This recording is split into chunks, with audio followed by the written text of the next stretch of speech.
это проект о большом и, самое главное, прекрасном будущем, который ждет нашу страну в развитии нового туристического направления по созданию условий отдыха людям с ограниченными возможностями.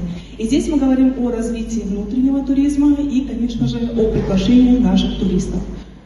Если сказать немножечко про проект «Доступная страна души», был представлен Владимиром Зурабовичем Гумбо и Сергеем Владимировичем Кириенко.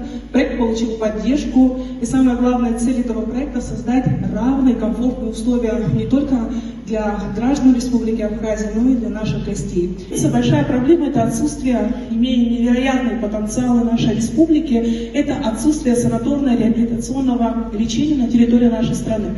То есть реабилитацию организовать можно, а условий для этого нет. Это, конечно же, очень печальная практика, если мы вспоминаем особенно советское прошлое. Много наших граждан с ограниченными возможностями, очень много туристов мечтают приехать в Абхазию.